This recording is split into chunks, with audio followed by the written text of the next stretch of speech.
오늘 우리에게 주신 하나님의 말씀은 이사야서 19장 18절에서부터 20절까지의 말씀입니다.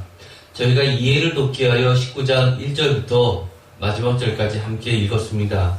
특별히 23절부터 마지막 절까지는 제가 따로 별도로 말씀을 전하려고 합니다. 오늘은 19장 전체를 글자 그대로 한 절 한 절 읽으면서 하나님의 말씀을 묵상하도록 하겠습니다. 또한 오늘의 제목처럼 우리가 놓쳐서도 안 되는 매우 중요한 이 19장에 매우 특이하게 놓여있는 하나님의 놀라운 계획에 대해서도 깊이 새겨보는 시간이 되었으면 합니다.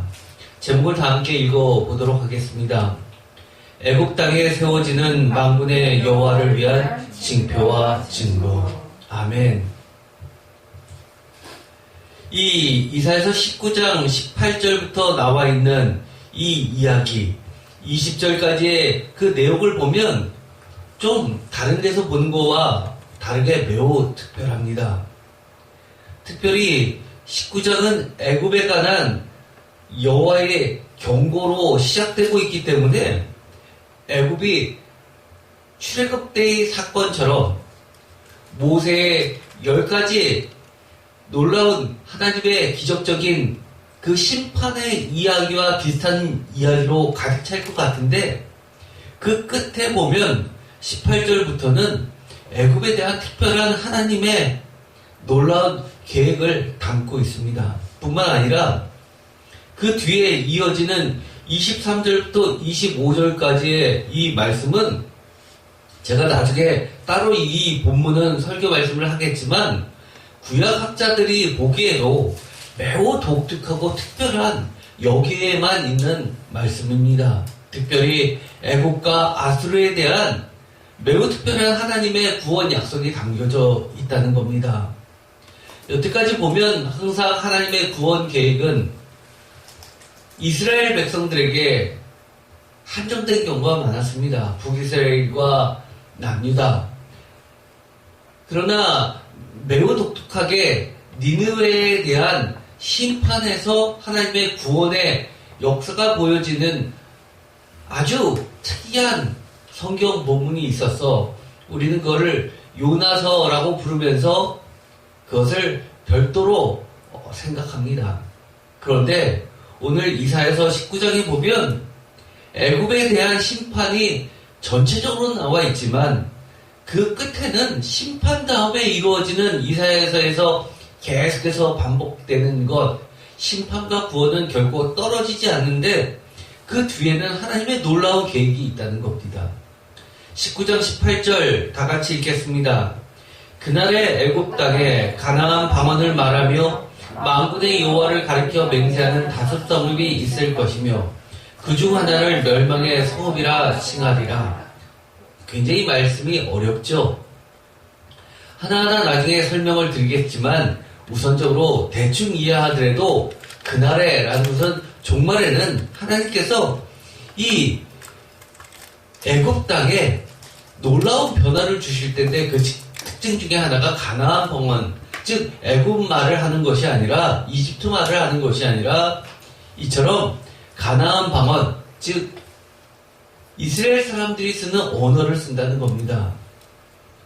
만군의 여호와를 가리켜 맹세하는 5 성읍이 있을 것이다 라는 것도 추후 설명을 드리겠지만 그 중 하나는 멸망의 성읍이라는 구체적인 도시 이름을 언급하고 있습니다.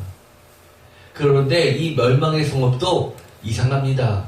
오늘의 성경책에 보면 밑에 각주되어 있고 각주 1번 1하레스 또는 태양성이라고 써있는 성경들이 있을 겁니다. 이것 또한 제가 설명을 해드리겠습니다. 19절 다 같이 읽겠습니다. 그날의 애굽 땅 중앙에는 여호와를 위하여 제단이 있겠고 그 변경에는 여호와를 위하여 기둥이 있을 것이다. 꼭 성전을 보는 듯합니다. 20절 다 같이 읽겠습니다. 이것이 애굽 땅에서 만군의 여호와를 위하여 징조와 증거가 되리니 이는 그들이 그 압박하는 자들로 말미암아 여호와께 부르짖겠고 여호와께서는 그들에게 한 구원자이자 보호자를 보내사 그들을 거치실 것이니라. 아멘. 마치 이스라엘의 출애굽 역사를 보는 것처럼 그렇게 기록이 되어 있습니다. 만군의 여호와를 위한 징조와 증거, 무엇이 징조고 무엇이 증거냐라고 구체적으로 따지기 시작하면 굉장히 좀 복잡해집니다. 그러나 전체적으로 하나로 보더라도 큰 차이는 없을 듯 합니다. 그런데 이것에 대해서는 나중에 설명을 드리겠지만 어쨌든 이 전체적인 맥락을 보았을 때는 그들에게 여호와께서 구원자 보호자를 보내서 그들을 구원하시겠고 또 그들의 부르짖음 즉 하나님의 심판에서 면제를 시키면서 하나님을 위한 성소를 19절에 있는 것처럼 세우시겠다라고 약속해 주신다는 겁니다. 그 뒤에 이어지는 말씀은 정말 구약 성경 어디에도 찾아보기 어려운 독특한 말씀이 있습니다. 21절 다 같이 읽겠습니다. 여호와께서 자기를 애굽에 알게 하시더니 그날의 애굽이 여호와를 알고 제물과 예물을 그에게 드리고 경배할 것이요 여호와께 서원하고 그대로 행하리라. 여호와께서 애굽을 치실지라도 치시고는 고치실 것이요 그들이 여호와께 돌아올 것이라. 여호와께서 그들의 간구함을 들으시고 그들을 고쳐주시리라. 그날에 애굽에서 아수르로 통하는 대로가 있어 아수르 사람은 애굽으로 가겠고 애굽 사람은 아수르로 갈 것이며 애굽 사람이 아수르 사람과 함께 경배하리라. 그날에 이스라엘이 애굽 및 아수르와 더불어 셋이 세계 중에 복이 되리니 이는 만군의 여호와께서 복 주시며 이르시되 내 백성 애굽이여 내 손으로 지은 아수르여 나의 기업 이스라엘이여 복이 있을지어다 하실 것입니다. 아멘. 이것에 대한 완벽한 해석은 아직까지는 나와 있지 않습니다. 그러나 이것을 구체적으로 밝히고자 하는 여러 학자들의 논리는 상당히 구체화되어 있습니다. 그날에는 이스라엘이 애굽 및 아수르와 더불어 셋이 세계 중에서 복이 되리라. 세계의 중심이 된다는 얘기는 마치 지금까지 하나님의 관점에서 봤을 때 세계의 중심은 하나님의 궁전이 계시고 하나님의 보좌가 있는 이스라엘 뿐이었습니다. 예루살렘 궁전뿐이었습니다. 그런데 이스라엘과 애굽과 아수르, 특별히 애굽과 아수르는 출애굽을 이야기하고 아수르는 북이스라엘을 멸망시켜서 더 나아가서 바벨론과 페르시아까지 이어지는 북쪽의 메소포타미아 지역의 애굽처럼 앞지 않은 세력들입니다. 이것은 예수님 시대에서는 이 바벨론은 또 다른 이름 로마로 불려지게 되었습니다. 그런데 이들이 이스라엘과 함께 복이 된다. 이것처럼 독특하고 정말 놀라운 하나님의 계획은 다른 데서 찾아보기 어렵습니다. 그러면서 치고도 이렇게 매우 애착이 가는 사랑스러운 이름입니다. 복을 주시면서 내 백성 애굽이요 내 손으로 지은 아수르요 나의 기업 이스라엘이요. 어떠신가요? 하나님께서 여러분의 이름을 불러가면서 내 백성 누구누구 내 손으로 지은 누구누구 나의 기업 누구누구라고 불러주신다면 행복해서 날아갈 것 같지 않습니까? 그런데 이 칭호를 이스라엘을 그렇다 치는데 아수르와 그리고 애굽에게도 칭호를 주시면서 이처럼 복 주시겠다고 이야기합니다. 좀 더 비교를 하기 위해서 바로 그 전에 있었던 이사야서 18장 구스에 대한 애가 맨 끝에 나와 있는 부분을 보도록 하겠습니다. 이사야서 18장 7절 다 같이 읽겠습니다. 그때 강들이 흘러 나누인 나라의 장대하고 준수한 백성 곧 시초부터 두려움이 되며 강성하여 대접을 받는 백성이 만군의 여호와께 드릴 예물을 가지고 만군의 여호와의 이름을 두신 곳 시온산에 이르리라. 아멘. 이것도 매우 놀라운 이야기입니다. 시초부터 두려움이 되었던 백성, 구스인들이 한때는 용병으로 남유다에 주둔하면서 약탈까지 했었던 그들이 이제는 만군의 여호와께 드릴 예물을 가지고 빼앗는 것이 아니라 오히려 만군의 여호와의 이름을 두신 시온산으로 예물을 들고 찾아온다라는 정말 천지가 개벽할 사건을 이야기하고 있습니다. 이로써 우리는 이사야서 18장 7절에 보면 시작은 1절에 애가로 시작됐지만 끝은 심판의 끝은 결국 하나님의 심판을 통해서 구원으로 이끄시는 놀라운 하나님의 은혜를 경험할 수 있게 됐다고 우리는 감사할 수밖에 없습니다. 그런데 이것과 비교하여 구스에게 주시는 하나님의 계획과 비교하여 이 애굽과 아수르에게 주시는 이 하나님의 계획은 완전히 온도 차이가 납니다. 결이 다릅니다. 질적으로 차이가 납니다. 거의 이스라엘과 동급으로 셋을 복있다를 얼마나 계속해서 반복하시는지 모릅니다. 세계 중에 복이 되고 중심이 된다고까지 이야기할 정도로 이처럼 특별한 하나님의 애착을 보여주고 있습니다. 한 절씩 한 번씩 보도록 하겠습니다. 여기서 우리가 이미 살펴본 것처럼 이사야서 19장 18절에 멸망의 성읍이라는 단어가 나왔습니다. 성읍은 이름입니다. 우리가 예루살렘 할 때 이 예루라고 발음되는 것은 뒤에 살렘, 샬롬 또는 젤렘 앞에 붙어있는 명사 이르가 모음을 붙여서 예루가 됐습니다. 이르는 도시를 이야기합니다. 성읍입니다. 앞에 멸망이라는 것은 이 글자를 보면 어떠신가요? 이 글자가 굉장히 두 번째 글자, 맨 앞에 이 하는 조금 정관사입니다. 그 글자와 비슷한 두 번째 글자 밑에 동그라미 3개를 친 것은 에 발음인데 그 위에 자음이 있습니다. 원래 히브리 글자는 자음으로만 되어 있죠. 그래서 나중에 모음을 붙이기 시작했습니다. 그런데 이 헤레스 할 때, 하헤레스 할 때 이 헤레스와 이 밑에 있는 헤레스, 모음은 똑같습니다. 헤레스 때 이 두 번째 글자가 보면 두 번째 글자는 좀 틈이 보이는 거, 틈이 열려 있는 거 보이시죠? 위에 글자는 딱 닫혀 있습니다. 막혀 있습니다. 위에 것은 사실은 발음을 하면 글자는 비슷한데 했습니다. 마치 가래침을 뱉을 때처럼 격한 발음이 나서 어떤 분은 이것을 헤라스라고 쓰지 않고 한글로 쓸 때 케라스라고 쓰시는 분도 계실 정도로 격한 발음입니다. 그런데 이 약간 뚫린 이 글자는 똑같은 히읗 발음인데 이게 바람이 많이 빠진, 뭐가 이게 뚫려가지고 바람이 푹 나는 것처럼 헤레스입니다. 그런데 이 두 가지가 어떤 뜻이냐면 강음을 나타내는 헤레스 할 때는 이것은 태양을 나타냅니다. 그런데 이게 발음이 빠져서 헤레스 하는 것은 멸망, 디스트럭션을 나타냅니다. 그래서 이것을 언어의 유의라고 보죠. 이사야서 19장 18절에 개역 성경, 지금 우리가 개역 개정을 보고 있는데 옛날 성경에는 장망성이라고 되어 있습니다. 너무 어렵죠? 장망성이 무엇이냐면 한자말로 장차 망할 성입니다. 재밌죠? 장망성. 그런데 이게 너무 어려우니까 멸망의 성읍이라고 글자 그대로 번역을 했습니다.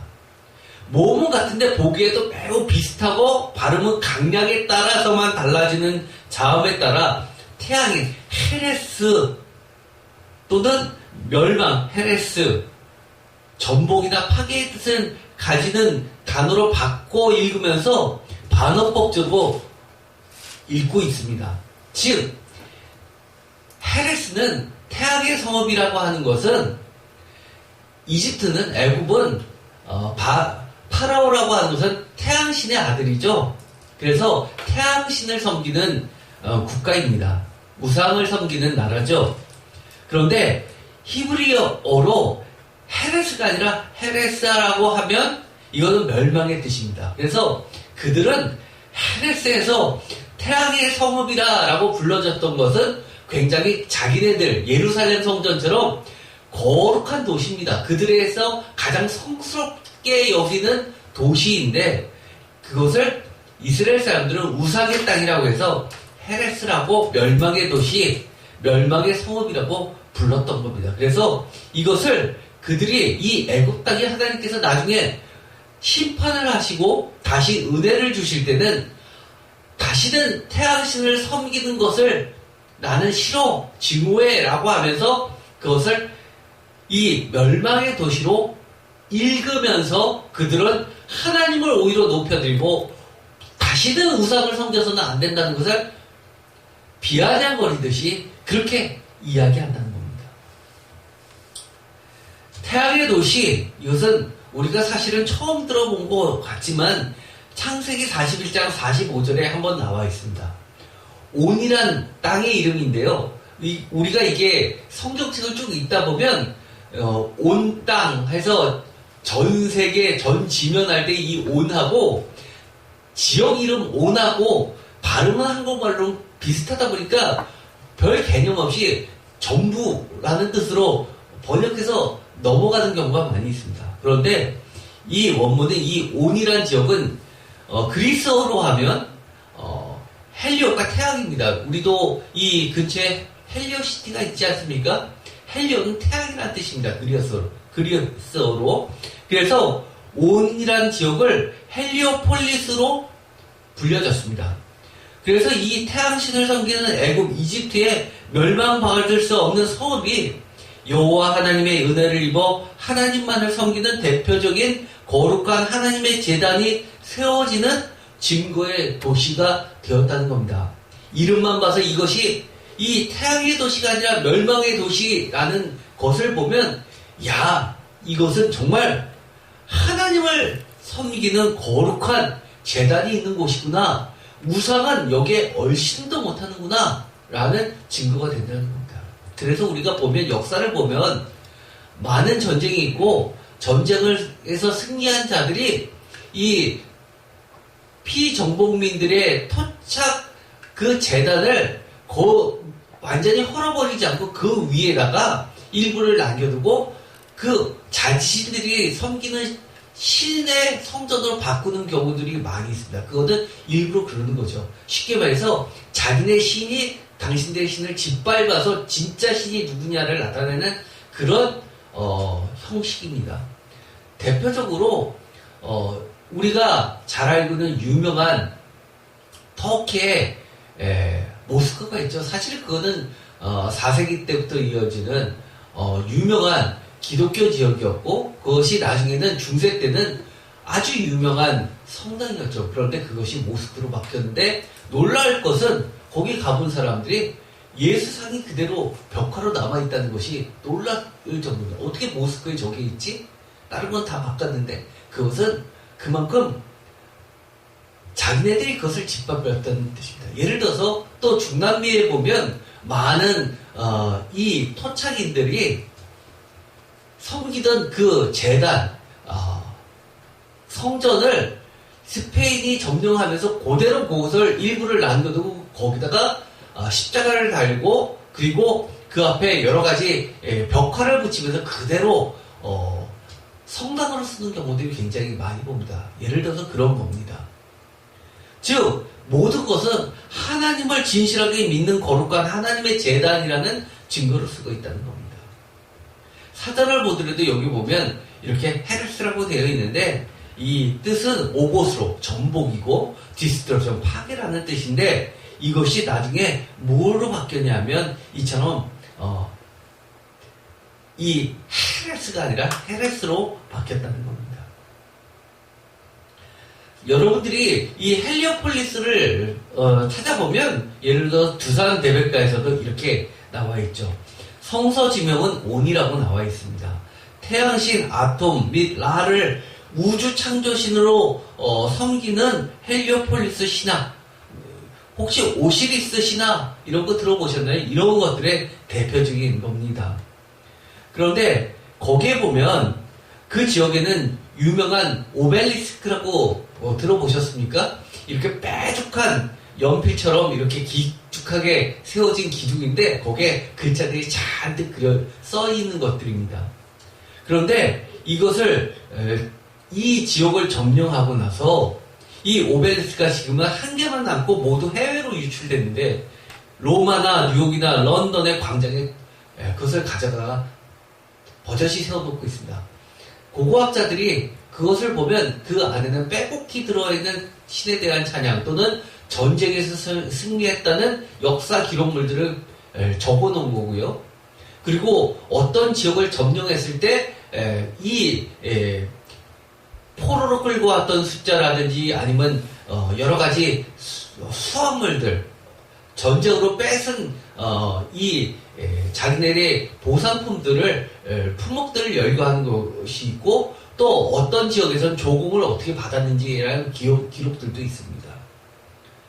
그래서 우리가 고대 도시들을 이렇게 여행하다 보면 기둥들이 있는데 사실 이 기둥들은 우리가 생각한 단순한 기둥에 어떤 것을 받쳐주는 기둥의 역할이라기보다도 증거의 역할입니다. 거기에는 역사 기록도 있고요. 아니면 표지 역할도 합니다. 여기부터는 침범을 해서는 안 된다라는 경계 표시도 되는 그런 역할들을 많이 하게 됩니다. 그래서 요즘에 나라들마다 그것을 훔쳐간 거나 마찬가지인가 힘으로 뺏어간 거니까 다시 돌려줘야 된다는 그런 분쟁이 많이 있죠. 창세기 41장 여러분들이 잘 알고 아주 잘 알고 있는 본문입니다.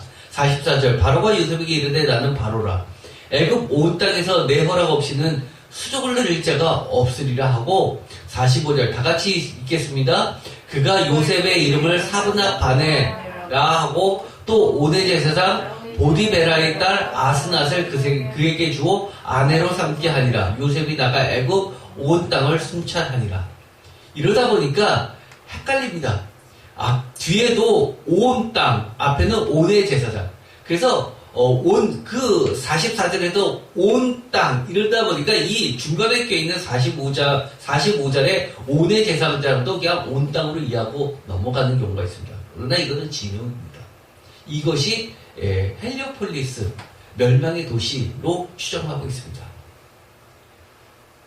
그리고 또 한 가지는 이 요셉의 이름이 사브나 바네아라고 하는 것을 잘 기억 못하시는 분이 사실은 신앙생활을 오래 하신 권사님이나 장로님들도 모르시는 경우 굉장히 많이 있습니다. 퀴즈 문제도 가끔 나오죠.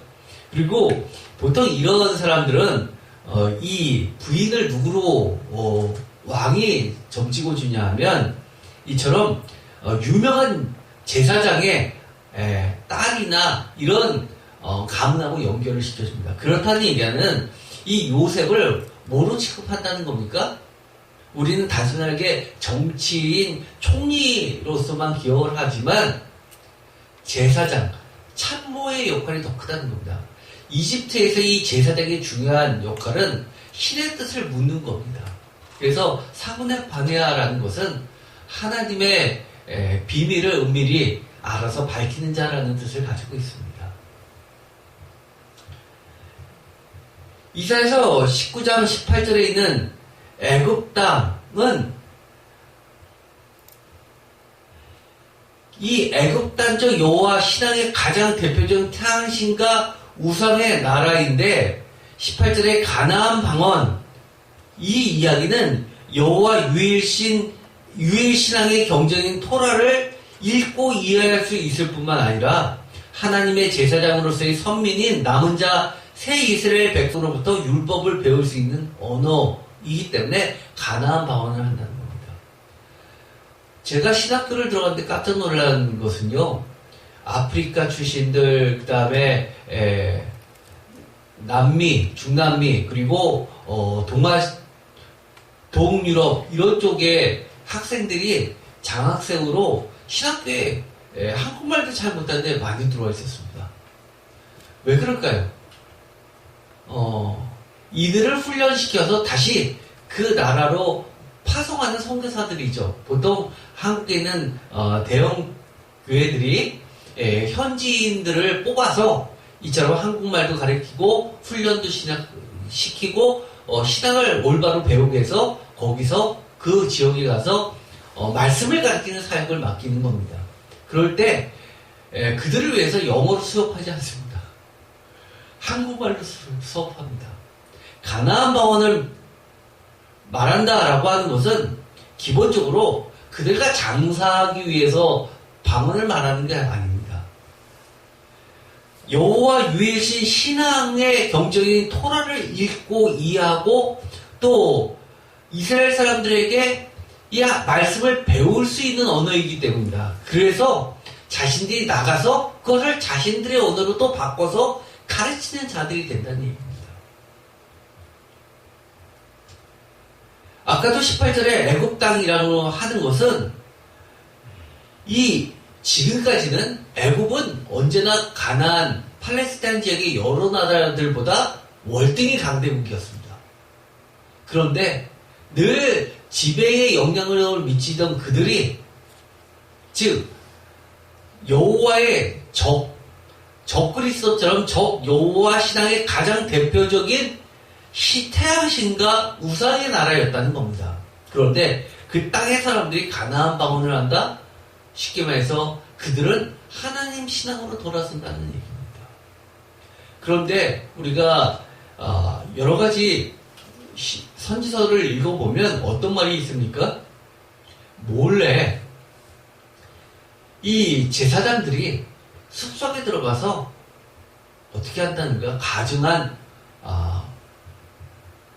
짐승들을 잡아먹습니다. 뿐만 아니라 이 태양이 뜨는 동쪽을 바라보고 있으면 안 됐는데 서쪽에 있는 이 제단을 이 언약궤가 있는 서쪽을 바라봐야 되는데 즉 태양신을 등지고 야훼 신앙만을 바라봐야 되는데 제사장들이 거꾸로 동쪽을 바라보고 서 있는 제사장들이 나온다는 얘기입니다. 실제로는 역사 속에서 오히려 이스라엘이 애굽의 영향을 그렇게 지대하게 받고 그것을 섞어서 마치 겉으로는 하나님을 섬기는 것 같지만 실질적인 내용은 태양신을 숭배하는 그런 행위들을 해왔다는 겁니다. 그런데 이제는 그날이 오면 오히려 그들이 우상을 버리고 태양신을 버리고 그리고 하나님만을 섬기는 나라로 바뀐다는 겁니다. 우리가 잘 알고 있는 이 10가지 재앙, 단순히 뭐뭐를 없애는 재앙 정도로만 생각하시나요? 제가 출애굽기를 설교할 때 뭐라고 이야기했나요? 10가지 재앙은 다 뭐와의 전쟁이라고 했습니까? 우상들과의 전쟁이라고 했습니다. 메뚜기, 개구리, 뱀 이런 것 다 그들이 섬기는 우상들이었고 그 우상들과의 전쟁에서 야훼께서 철저히 승리하시는 걸 보여주는 겁니다. 마지막에 장자를 죽이는 것은 그야말로 태양신의 후예들을 다 없애는 거였습니다. 또 5개의 성읍이라는 이야기가 나옵니다. 5개의 성읍이 무엇이냐? 학자들은 이것에 대해서 의견의 일치를 보지 못합니다. 다만 이 점에 대해서는 공통적으로 이야기하고 있는데 모세오경을 따라 상징적인 숫자로 봐야 된다라는 의견이 상당히 많이 있습니다. 즉 애굽 전체를 대표하는 완전히 여호와만 섬기는 나라라는 완전수로도 볼 수 있다는 겁니다. 이 5개가 구체적으로 어느 도시인지는 확실히 알 수 없습니다. 그중 한 곳만큼은 남유다 멸망 시 예레미야 선지자를 끌고 도망갔던 유대의 후손들이 모여 살면서 하나님을 섬기던 디아스포라 유대인의 성지로 불려졌던 예수님 시대까지도 태양의 도시로 불렸던 나일강 삼각수 지역의 도시 헬리오시티였을 것으로 추정은 하고 있습니다. 어쨌든 간에 지금은 우리가 5개의 성읍이라고 하는 것은 애굽 전체 곳곳에 대표하는 성읍 모세오경 즉 전체처럼 전역을 상징하는 그런 도시로 보는 것이 저는 더 적합해 보입니다. 예를 들어서 이 이스라엘 사람들이 가나안에 들어와서 하나님께서 명령하신 게 있죠. 도피성입니다. 도피성이 모두 몇 개였죠? 몇 개였죠? 5개였습니까? 6개였죠? 어떻게 6개였습니까? 요단강을 사이에 두고 왼쪽에 3개, 오른쪽에 3개. 즉 뭡니까? 전국에서 쉽게 찾아올 수 있는 곳곳에 마련한 겁니다. 이 피해서 가다가 중간에 도달하지 못해서 죽임을 당하는 것을 방지하기 위해서 가장 거점이 될 만한 어느 곳에서도 쉽게 전국에서 접근이 가능한 지역 대표적으로 6군데를 잡는 겁니다. 즉 왼쪽에도 완전히 삶, 오른쪽에도 완전히 삶. 마찬가지로 이 5개의 도시다라고 하는 것은 아마 그런 차원이었을 것으로 추정하고 있습니다. 이사야서 19장 19절에 중앙의 여호와를 위한 제단과 변방의 여호와를 위한 기둥, 특별히 중앙과 변방을 이야기하는 것은 뭘까요? 이것도 마찬가지로 애굽 땅 전체가 다 여호와의 거룩한 성소가 된다는 겁니다.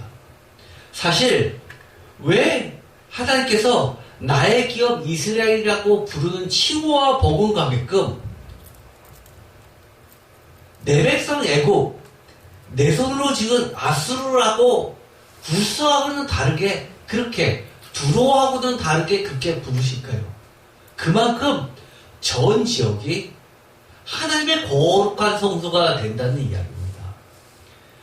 중앙에는 이처럼 여호와를 위한 제단이 있고 변방에는 여호와를 위한 기둥이 세워져서, 정말 기둥은 아까도 잠깐 얘기했던 오벨리스크처럼 증거입니다. 역사적 기술이나 또는 법령이나 아니면 전쟁에서 이기는 승전이나 기념비나 아니면 경계선을 나타내거나 아니면 경고, 예를 들어서 여기는 거룩한 땅이니까 신을 벗고 들어가야 된다 라는 식의 어떤 경고, 영토 또는 거룩한 땅 등을 나타내는 경고장. 우리도 겨울에 보면 입상금지라는 경고를 보면 거기에 못 들어가죠. 그 다음에 또 어떤 영역 표시 역할을 하기도 합니다. 침범 방지 등을 목적으로 하고 있죠. 예를 들어 여기는 사유지니까 들어가지 마시오. 뭐 이런 식의 표시를 하는 그런 역할들도 이 기둥들이 다 하고 있다는 겁니다. 대표적으로 솔로몬 성전을 보겠습니다. 솔로몬 성전에도 번제단 성소가 있고 그 앞쪽에 야긴과 보아스라는 두 기둥이 있다는 걸 여러분 잘 아실 겁니다. 역대하 3장 15절 다 같이 읽겠습니다. 성전 앞에 기둥 둘을 만들었으니 높이가 35규빗이요 각 기둥 꼭대기의 머리가 5규빗이라. 그러면서 17절에 그 두 기둥을 성전 앞에 세웠으니 왼쪽이 하나요 오른쪽이 하나라. 오른쪽 것은 야긴이라 부르고 왼쪽 것은 보아스라 불렀더라. 야긴과 보아스 너무나 유명한 두 기둥이죠. 이것은 뭐를 나타냅니까? 이것은 성소입니다. 거룩한 땅입니다를 나타내는 겁니다.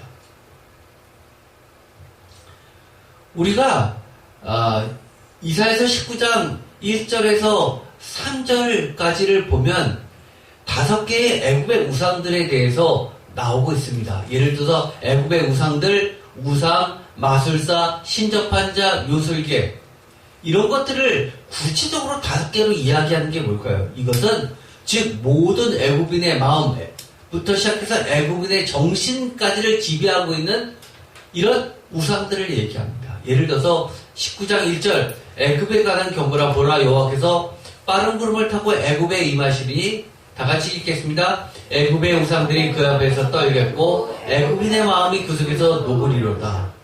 애굽인의 마음이 그 속에서 녹는다는 얘기는 표준세 번역에 보면 이집트 사람들의 간담이 녹을 것이다 라고 번역을 하고 있습니다.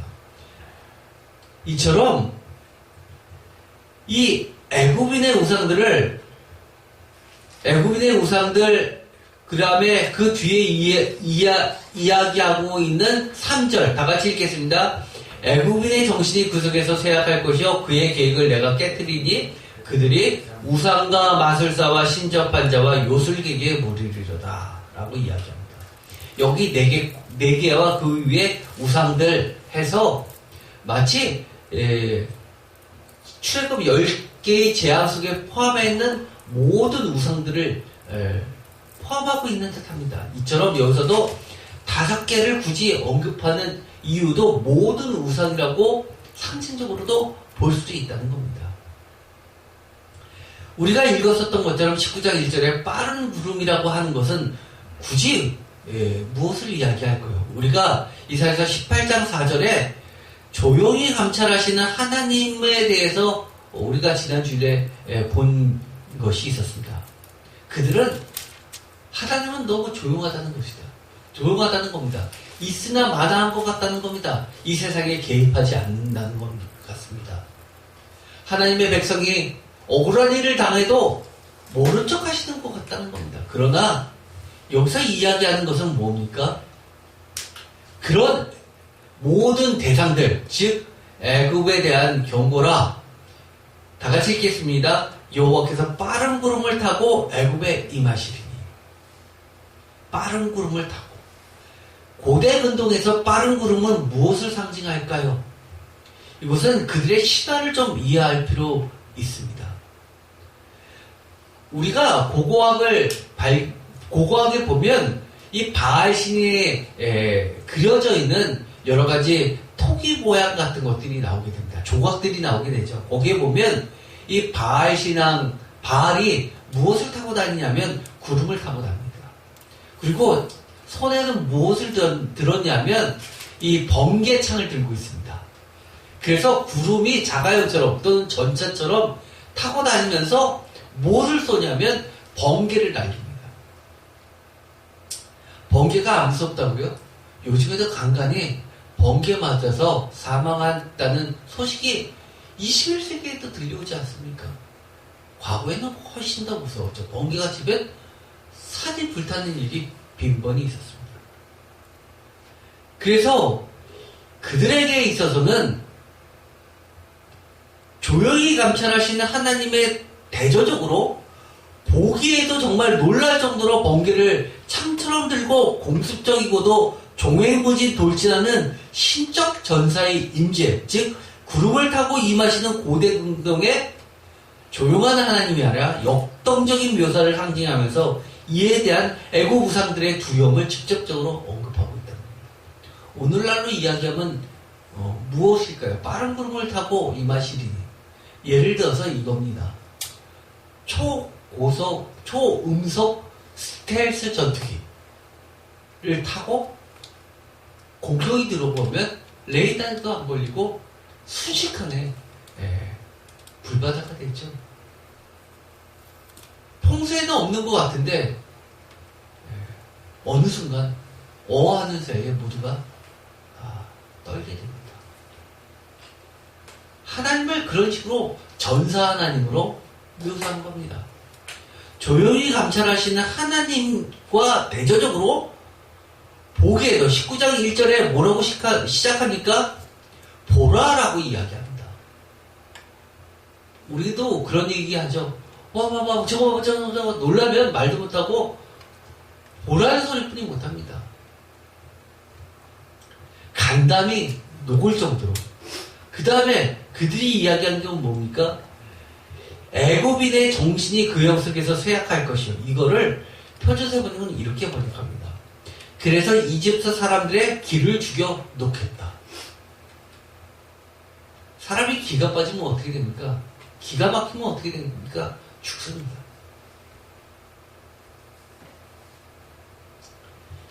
또한 19장 2절에 보면 각기 형제가 형제를 치고라는 말이 나오게 됩니다. 2절 한번 볼까요? 다 같이 읽겠습니다. 내가 애굽인을 격동하여 애굽을 치리니 그들이 각기 형제를 치며 각기 이웃을 칠 것이요 성읍이 성읍을 치며 나라가 나라를 칠 것이다. 여러분이 이것을 보면 무슨 생각이 드시나요? 형제가 형제를 친다. 우리나라도 그런 적이 있었죠. 뭡니까? 북한과 남한의 6.25 전쟁. 또 뭐가 있었나요? 광주 사태. 형제가 형제를 친다. 그런 억압도 있었지만요. 또 학자들은 이것을 뭐로 보고 있냐면 주전 720년에서 715년 사이에 애굽의 왕조가 대거 바뀝니다. 보통 고왕조는 1왕조부터 시작해서 뭐 25왕조, 26왕조, 27왕조 이렇게 나갔는데 22, 23, 24 왕조가 불과 5년 사이에 왕조 자체가 바뀌게 됩니다. 즉 이것은 심각한 왕조 간의 내전이죠. 이때 주전 722년에서 715년 이때는 이사야 선지자가 예언했던 것과 아주 가까운 시기였습니다. 즉 애굽에 대한 경고는 애굽의 심각한 내전으로 그들이 멸망할 것이라고 이야기합니다. 19장 3절 19장 3절도 한번 볼까요? 19장 3절 다 같이 읽겠습니다. 애굽의 정신이 그 속에서 쇠약할 것이요 그의 계획을 내가 깨뜨리니 그들의 우상과 마술사와 신접한 자와 요술객에게 물으리로다. 우상과 마술사와 신접한 자와 요술객에게 묻는 건 무엇입니까? 요셉에게 바로가 왜 물어봤습니까? 바로의 입장에서 요셉은 쉽게 말해서 애굽에서 흔히 있었던 신접한 자입니다. 가나안 신과 내통하는 자입니다. 즉 하나님께 묻는 겁니다. 뭐를요? 미래를요. 마찬가지로 이 미래에 대한 확실성이 없다 보니까 어떻게 될지 모르니까 이것을 물어보는데 하나님께서는 어떻게 하신다는 거예요? 그 계획을 하나님께서 직접 다 깨트리신다는 겁니다. 무산시켜버린다는 겁니다. 지금의 많은 학자들이 미래를 예측합니다. 이렇다 저렇다. 그러나 하나님이 그것을 파하시면 산산이 조건할 수 있습니다. 방향이 어떻게 흘러갈지 아무도 모릅니다. 오직 우리는 몰라도 하나님만 잘 섬기면 하나님만 경외하고 하나님 안에만 거하면 하나님의 계획 아래서 하나님이 알아서 이끌어 주시고 보호해 주십니다. 극심한 예측 불가능한 혼란의 시대와 미래의 안보에 대한 극도의 불안감이 팽배했던 애굽을 이야기합니다. 게다가 19장 4절을 볼까요? 19장 4절도 정말 가관입니다. 19장 4절 다 같이 읽겠습니다. 내가 애굽인을 잔인한 주인의 손에 붙이리니 포악한 왕이 그들을 다스리라. 주 만군의 여호와의 말씀입니다. 예를 들어서 대한민국 같으면 예를 들어서 포악한 주인의 손에 붙인다 라고 했을 때 전두환처럼 군사 쿠데타로 해서 수많은 목숨을 앗아가는 사람 이럴 수도 있겠지요. 그러나 그거보다 더 무시무시한 잔인한 주인이 무엇일까요? 일제시대 같은 거 아닙니까? 전혀 조금이라도 연민도 없이 정말 마른 속은 쥐어짜듯이 그렇게 잔인했던 자들, 잔인한 군주라고 하는 것은 애굽의 입장에서 봤을 땐 25왕조를 창건했던 잔인하기로 유명했던 폭군인 구스인 사바카 왕으로 추정하고 있습니다. 그래서 우리가 18장의 구스인을 이야기할 때 태초부터 근육질이 아주 매끄러운 보기에도 무섭고 떠는 존재로 그려냅니다. 애굽인들은 자기네들이 그 나일강 일대 지역을 다 점령할 것이라고 지배할 것이라고 생각했지 그렇게 저쪽 상류 지방에서 구스인들이 애굽 전체를 먹을 거라고는 상상을 못했죠. 그러면서 19장 12절에 이렇게 얘기합니다. 다 같이 읽겠습니다. 너의 지혜로운 자가 어디 있냐? 그들이 만군의 여호와께서 애굽에 대하여 정하신 뜻을 알 것이요 곧 내게 말할 것이니라. 13절 소환의 방백들은 어리석고 노베 방백들은 미혹되었더라. 그들은 애굽 종족들의 모퉁이 여근을 애굽을 그릇하게 하였더라.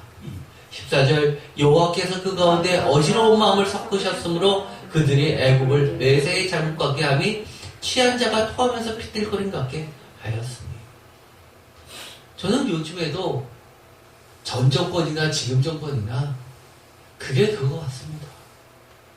어지러운 마음을 하나님께서 섞으셔서 취한 자가 토하면서 비틀거리 같이 그렇게 매사에 잘못 가게 하시는 것 같습니다. 그들의 안중에는 하나님은 별로 경외함이 보이지 않습니다. 그러면서 소환의 방백들은 어리석고 노베의 방백들은 미혹도 되었다라고 이야기합니다. 왜 하필이면 소환의 방백들, 노베의 방백들이라고 이야기할까요? 사실 이 노비라는 것은 그림을 보면 이 카이로 옆에 있었던 가자 옆에 있고 기자라고 되어 있는 지역, 카이로하고 인근이죠. 여러분들이 만약에 이집트를 가시면 우리가 알고 있는 피라미드를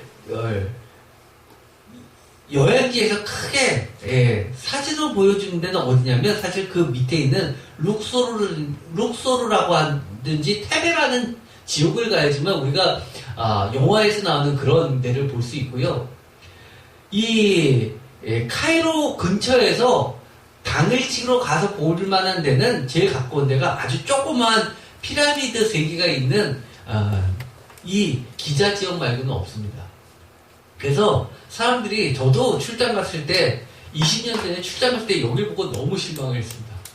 그래서 이게 다냐고 하니까 웃으면서 제가 비행기에서 보면 비행기 이집트 항공의 그 선전에 그 겉표지에 나와 있는 이런 거 어디 가서 볼 수 있냐고 제가 얘기했지만 웃으면서 그거는 여기서 하루로 안 되고 비행기 타고 저 밑에까지 내고 또 버스로 몇 시간을 가야지만 이 룩소르라는 데를 가야지만 있는 거지 여기서 볼 수 없다고 그랬습니다.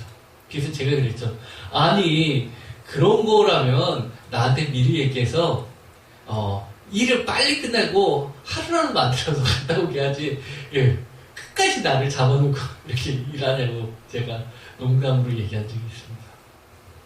그런데 그 바로 옆에 바로 헬리오폴리스가 있습니다. 그런데 그 근처에 바로 노비라는 곳이 고대 도시 멤피스라고 있는데요.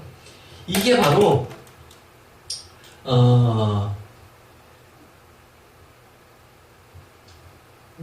멤피스라고 되어 있는 이 지역은 나일강 하류의 삼각주의 남단 주요 도시로 고왕조 주전 2686년에서 2160년 사이에 있었던 고왕조의 수도였다고 합니다. 그래서 애굽 종족의 모퉁이돌이라고 이사야서 19장 13절의 표현처럼 여겨지면서 왕족과 태양신 제사의 사제들의 후예들이 모여 살면서 지혜로운 자라고 불려졌던 집단이 거주하고 있었던 그렇게 인정받았던 집단들이 모여 사는 곳이라고 합니다. 그래서 매우 이쪽 지역을 성스럽게 여기고 주요 왕가들의 행사가 있으면 이곳에 와가지고 제사를 드리고 했던 지역이라고 합니다.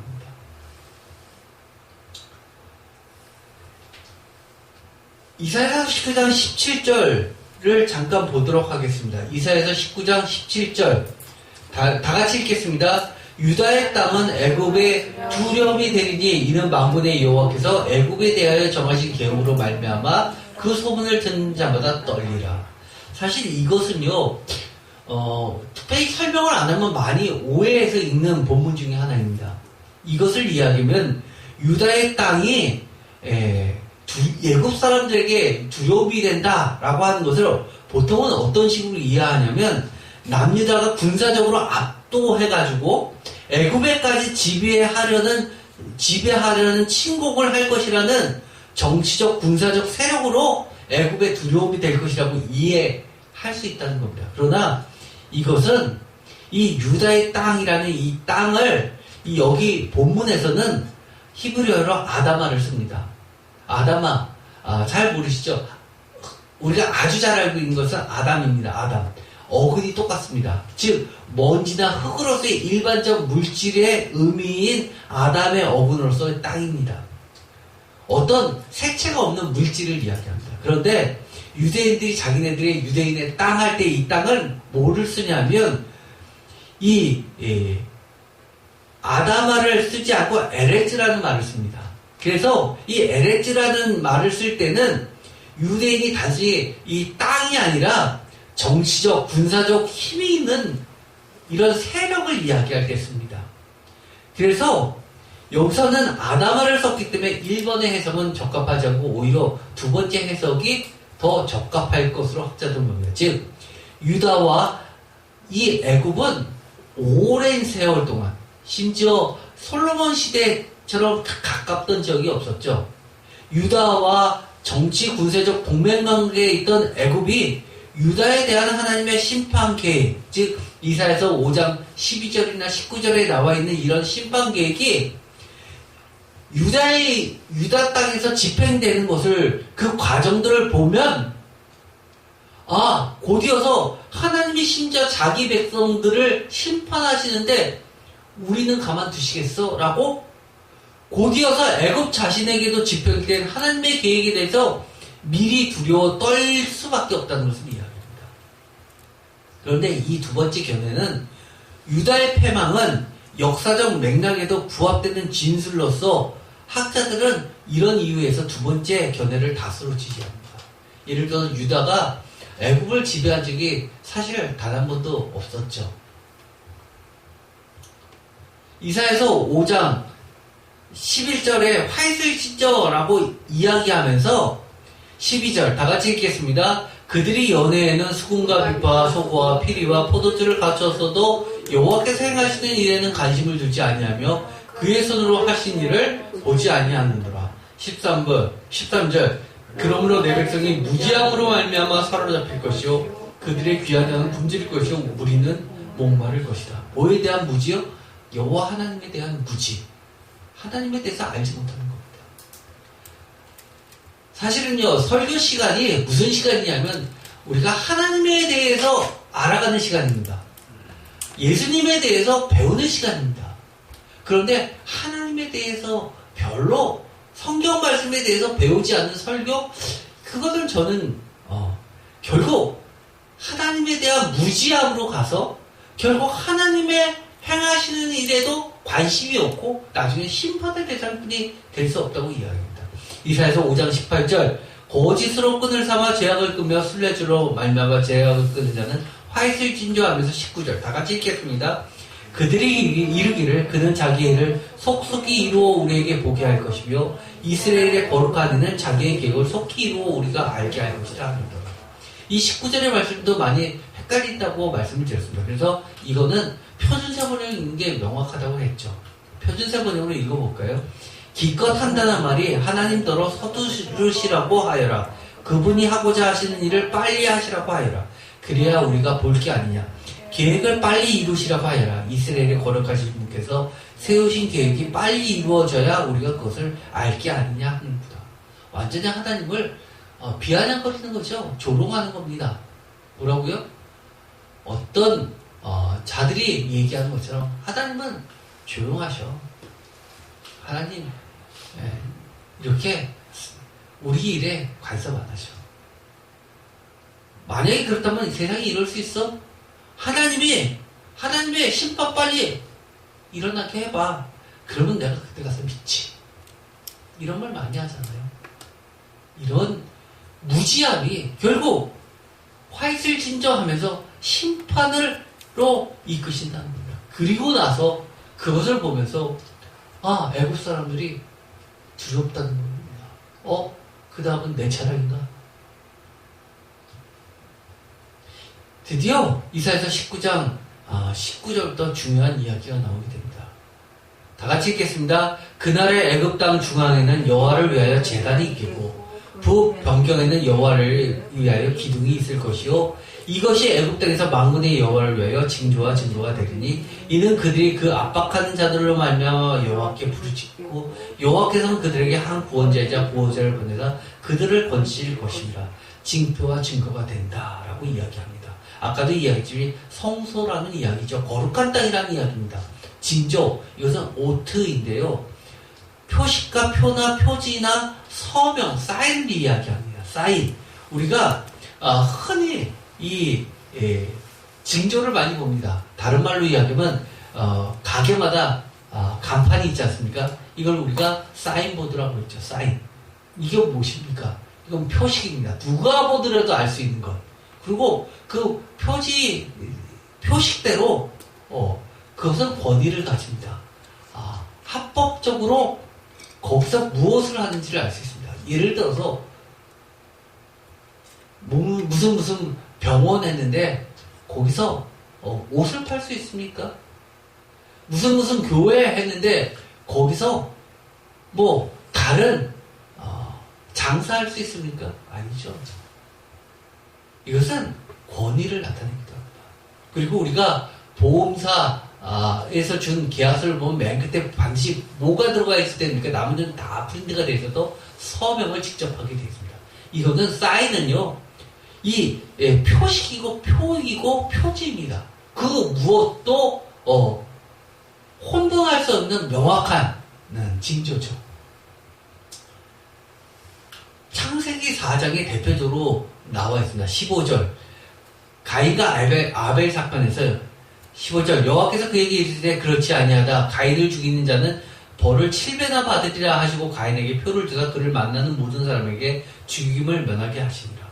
자기가 죽을까 들어오니까 하나님께서 가인에게 표를 주셨다는 겁니다. 어떤 사람은 가인에게 이마에 표를 주어서 그 가인을 볼 때마다 그 이마에 표를 보고 나서 두려워서 죽이지 못했다라고 이야기하는 사람들이 있습니다. 어쨌든 간에 여기서 성경에서 이야기하는 건 표를 줬다는 겁니다.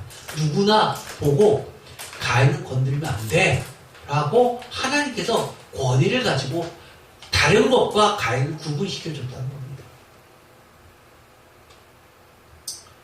여호수아 2장 12절 아주 유명한 구절이죠. 그러므로 이제 청하노니 내가 너희를 선대하였을 때 너희도 내 아버지의 집을 선대하도록 여호와로 내게 맹세하고 내게 징표를 내라. 이것도 마찬가지로 오트입니다. 뭐죠 이게? 여호수아가 가나안 정탐꾼을 보냈습니다. 그때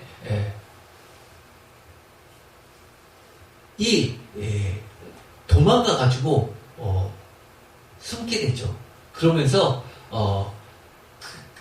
자신이 나중에 가나안이 정복을 될 때 자기와 가족들은 살려달라고 하게 됩니다. 그 징표를 나에게 달라고, 오트를 달라고 합니다. 나중에 이것이 예수님의 족보에 들어가게 되지 않습니까? 그 유명한 라합의 이야기였죠. 지붕에 올라가는 그들에게 징표를 달라라고 하는 이야기였죠. 출애굽기를 보도록 하겠습니다. 출애굽기 12장에 보면 이런 말씀이 있습니다. 이것도 매우 유명한 구절입니다. 6월절에 관련된 이야기죠. 이때 이런 말씀을 하십니다. 13절 다 같이 읽겠습니다. 내가 애굽 땅을 칠 때 그 피가 너희가 사는 집에 있어서 너희를 위하여 표적이 될지라. 내가 피를 볼 때 너희를 넘어가리니 재앙이 너희에게 내려 멸하지 아니하리라. 이것이 오늘날에 우리는 뭐라고 보는 겁니까? 예수 그리스도의 표라고 보는 겁니다. 징표. 절대로 마귀 사탄이 건드리지 못하는 표. 하나님의 약속, 사인이 들어가 있는 절대 영역이라는 겁니다. 시편 86편 17절에도 이런 표적을 구합니다. 17절 은총의 표적을 내게 보이소서. 그러면 나를 미워하는 그들이 보고 부끄러워하니 여호와여 주는 나를 돕고 위로하시는 하나님, 위로하시는 이시니라. 여러분들 이런 기도 많이 하십시오. 제게 은총의 표적을 주십시오. 경제적 불황에 사탄이 우리를 짓누르려 할 때 우리를 건드릴 수 없고 유월절 제약이 건너가듯이 하나님께서 보호해달라고 그렇게 징표를 요구하는 당당한 기도가 필요합니다.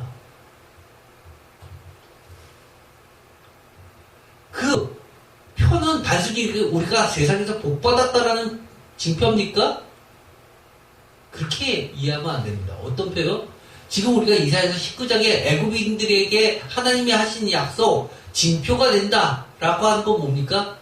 애굽이 진정으로 하나님을 믿고 하나님의 백성이 되었다는 징표입니다. 징표의 형태로서 이런 것들에 대해서 건드리지 마라고 하나님께서 보장해 주신 약속들입니다. 우리가 복 받는 거요. 단순히 잘 사는 거? 아니요. 그런 차원의 복은 안 받아도 됩니다. 그러나 누가 보더라도 야, 이건 진짜 하나님이 보호하시네. 이건 정말 하나님이 너를 사랑하시네. 너가 정말 하나님을 두려워하고 경외하지만 하나님이 너를 그렇게 지켜주시는구나라는 표 아닙니까? 사무엘상 2장에도 이런 말씀이 있습니다. 34절 내 두 아들을 홈리와 비느하스가 한날에 죽으리니 그 둘이 당할 그 일이 내게 표징이 되리라. 무서운 말 있죠? 이게 뭡니까?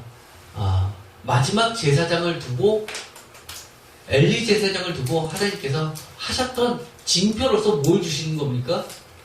그 아들들을 동시에 죽이시면서 엘리 제사장에게 했던 그 약속을 언약을 깨시겠다는 징표를 주시는 겁니다.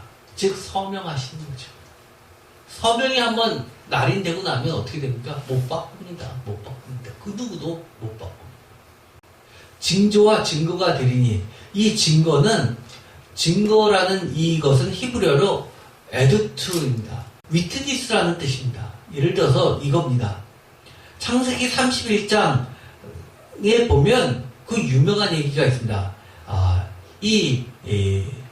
야곱이 라반의 집에서 외삼촌 집에서 몰래 야반 도주하죠. 부인들과 자기 재물을 들고 도망갑니다. 그런데 추격을 당해서 만나게 되죠.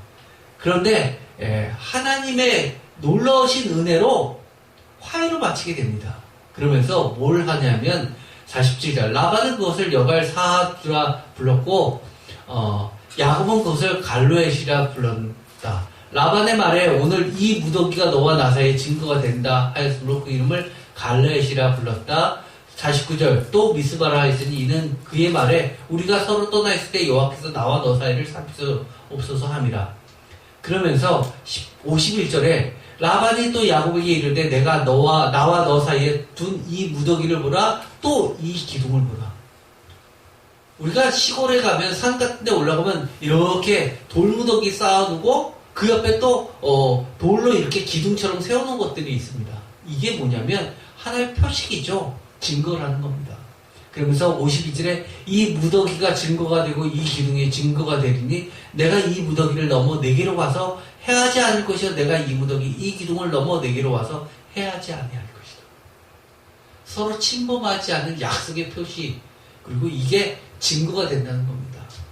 과거에는 이렇게 돌을 가지고 많이 증거를 했죠. 왜요? 달아 없어지지 않으니까요. 출애굽기 20장 10절 내 이웃에 대하여 거짓 증거하지 말라. 이것도 막장을 애들입니다. 욥기 16장 19절 지금 나의 증인이 하늘에 계시고 나의 중보자가 더 높은 데 계시냐. 증인, 증거 마찬가지입니다. 좀 길어졌는데요. 한번 마지막으로 이런 묵상을 해봤으면 좋겠습니다. 내 인생 애국 가운데서 세워진 여호와를 위한 징표와 증거는 무엇이 있습니까? 내 인생이 애국이라고 생각되어지지 않습니까? 저는 제 자신을 볼 때마다 애국일 때가 너무 많습니다. 내 속에 있었던 하나님을 온전히 섬기지 못하고 아직도 세상 것 붙잡고 있는 것들 그러면서 온전히 하나님의 은혜로 여호와만을 위한 징표와 증거가 가득 찼으면 좋겠습니다. 여러분들도 그런 것들이 지금 현재 분명히 있으시죠? 그런데 그것들이 더 많은 무더기가 생기고 더 많은 기둥이 나오고 더 많은 증거, 사인들이 생겨서 여러분 인생 모두가 이 애굽의 심판이 아니라 하나님의 애굽에게 주셨던 이 놀라운 축복의 약속들로 변화되고 많은 사람들이 나도 저랬으면 좋겠어. 나도 저랬으면 좋겠어. 얼마나 좋을까? 내 백성 애굽이여 내 손을 지은 아수르의 나의 기업 이스라엘이여 라는 칭호 받으면 얼마나 좋을까? 부러워했으면 좋겠습니다. 기도하고 마치겠습니다. 하나님 감사합니다. 오늘 애굽에 대한 경고를 우리가 읽었습니다. 하나님의 말씀을 읽으면서 심판이지만 그 가운데 놀라운 하나님의 은혜의 물질기가 계속 흘러서 다른 데선 꿈도 꾸지 못할 놀라운 하나님의 증거와 징표가 가득 차는 은혜의 축복으로 구원의 역사로 결론난다는 사실을 다시 한번 보게 됩니다. 하나님, 우리 인생, 내 인생 가운데 애굽이 놀라운 하나님의 증거와 징표들로 가득 차게 하여 주시옵소서. 예수 그리스도의 이름으로 기도드립니다. 아멘.